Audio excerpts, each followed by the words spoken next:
two perspectives.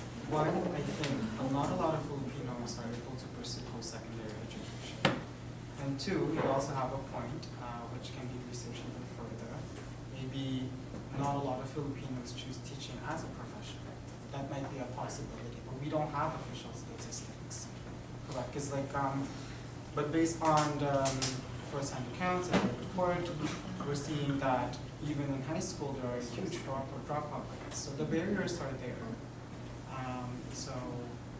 And even in university, even when I was in teachers college, there weren't a lot of Filipinos in my program. In general, and in my university, considering there are 250,000 Filipinos in the GTA. If you go to York or if you go to U of T, you can only see a handful if you outreach. So the trend is not a lot of Filipinos are able to pursue post-secondary school. And also for accreditation, I've met a lot of teachers of Filipino descent, but the accreditation process is too long. Actually, one of our members, her mom was a teacher in the Philippines, and she's been working in Burger King for the past 5 years. So really, even Filipino teachers, even though they already get accredited and they already have the qualifications to teach in Canada, it's still hard to get a teaching job as well in the education system. So there's a lot of issues involved. And with the third largest visible minority group, I think the Black community sometimes they like segregate them. They segregate them based on like if they're Caribbean, from Africa, or from here. And that's why sometimes we identify as the third largest or the fourth largest, depending. Because what we're talking here right now is there's a context. Okay, where have been in my overview of this program, we talked about the Filipino Canadian community, their migration within the context of the neoliberal globalization.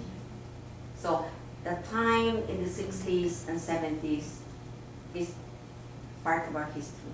Okay, I experienced Filipino teachers way back who came in the 60s and 70s.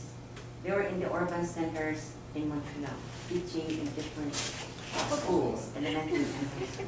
Okay. But there were also teachers who came during that period in Manitoba, in northern Quebec. They were teaching in the reserves. So you can see the difference.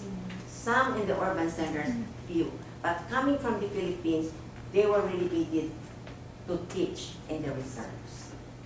So there's something there, right? And even the First Nations told me, I was in the Cree community just a month ago, and she said, you look like our teacher before. I said, oh, your teacher? Yes, we had a teacher who looked like you. And I said, yeah, it confirms, because we had a lot of teachers from northern Manitoba during that time. But then it changed, the migration of Filipinos changed. And in the 80s and the 90s, now we see these women coming in as living caregivers. So, majority of our women, or even, my co-workers, we came in the 70s, I'm a nurse, and a lot of the children, right now, they're also nurses. They had to find work where they can be employed immediately. Right? So we have to, these are the histories of our community. We don't want their children to suffer. Go get work in the healthcare system, because there's always work. There's always work for nurses. Okay? So if you see that maybe this is true in Montreal, I don't know here in Vancouver, but this is really something that we want to also look at, right? The second generation. And also those who are able to help their children came in the 70s when there's still a lot of $50 in Canada. There's always jobs anywhere. Filipinos came from the Philippines because we have work. So, that was a different time. And so now we're talking about the present time, where there's already crisis in the system, crisis in the healthcare system. So we need to look at that. And we need to really look at our community, where are we right now in relation to this, what's happening also? Well, I think based on our research, yes, like those were also expressed. Like, a lot of like skipping, drug use and alcohol, but we only had like actually 30 participants here. But a lot of the stuff at the secondhand accounts really express those experiences. And it's really, as I said, there is an inadequate educational support and resources that is geared for Filipino Canadian youth. And that's why, like, when, and just going back also to like the trauma of separation and family reunification, as Geraldine Pratt and also Kara mentioned, like, those are factors where come to Canada, the parents are working multiple jobs, like who do they go to? They find that sense of belonging. And usually they find it in groups that are sometimes in environments that are not really conducive for genuine learning and for like genuine success in the education system. But that's, were you saying something? Culture shock. Yes, I disagree. You do? I really disagree with that because like when I came here at age 14, I did not even take ESL. Like I did okay in school. But the difference between me and let's say my brother who came here at age 17, he got pulled back because of his age to high school. He was a university student. So I think the purpose of the research is really looking at there are barriers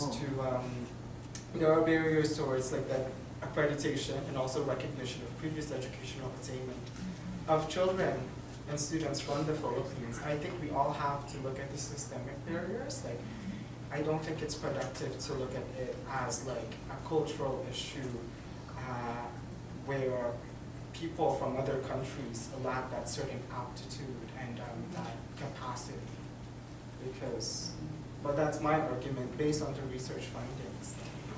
I don't think that, immigrant communities or places that aren't Western are behind. I think they're behind when it comes to assimilation. I think they're being held to a completely different, not a different standard, but different knowledge and different history. And to take someone rooted in one area, put them somewhere else, and expect them to be rooted in their culture and also adopt this completely foreign way of being. And then that question about like young Filipino men like having problems. I think there's different ways masculinity manifests itself wherever you are. And I think you come here in the West, there's like this hyper masculine way of being that is very violent and that glorifies like not honoring your body and being tough.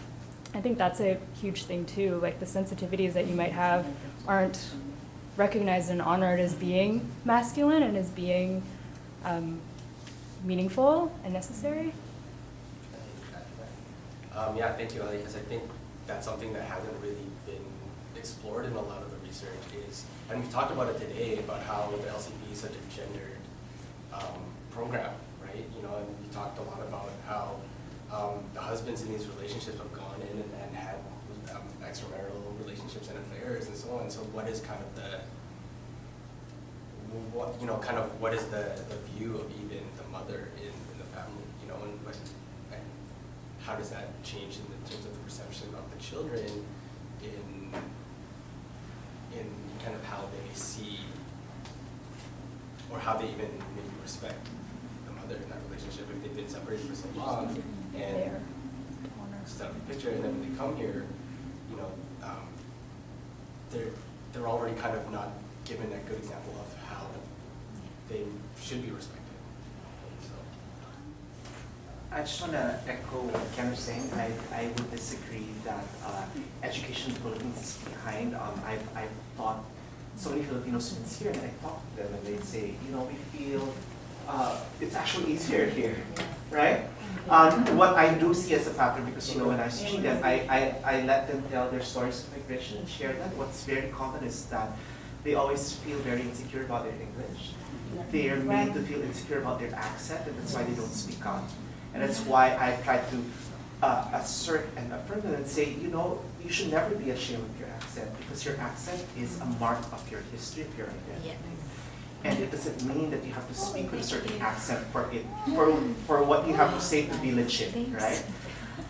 And so I think there's something there about what we feel our place is in this space, coming from a third world country like the Philippines, right? We say, maybe I do not have the right to speak because I come from this space and because I speak with this accent. And I think it's something that we need to affirm our students, our kids, that, you know, that they do have a rightful place here and they do have the right to speak. And maybe if they learn that, then they will be able to participate better and be able to feel that, you know, that can be part of school and their whole life.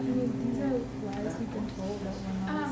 Yeah, we're just gonna wrap up, so really quickly. Yeah, and I think, you know, there's already most of us and their experience with Ken and Carlo and Kira, like, we've already experienced like this, you know, coming here when, you know, I came here when I was 13. So in a way it's like I've had this like experience of really diving in deep to the history and coming out of it and also learning about like the separation story, because also my dad like he worked in Saudi Arabia and we all came together as a family in Toronto. And so it's like there's that already wave and there's so many of us already who's experienced this. So in a way for the next generation to come, it's just to really understand where the roots are really coming from and what is really colonization and what is decolonization and how do we embrace that and put love into it. I am dealing with lots of separation as well towards my children, and I have a problem with my kids. Sorry.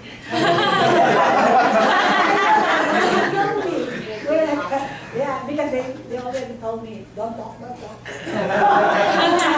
I have a problem with this one in different schools. And the support of the school is very weak. But when I told them that I will go to the MLA, then that's how I can get the answer. Yeah, it's very big impact when you get closer to that. So why? It's like I want to approach the parents, if possible, to teach them how to approach the higher level to be able to get that answer. Yeah.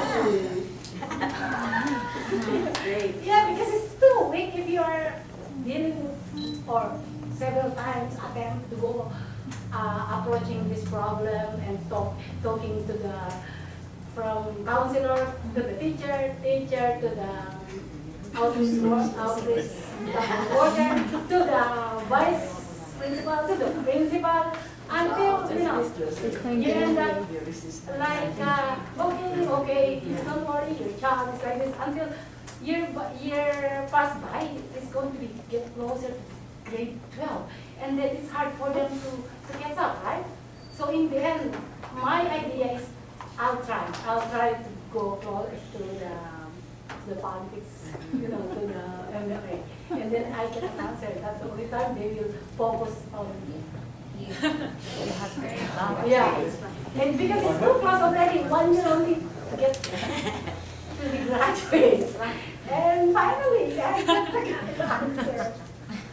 Yeah, so how to approach sometimes the problem.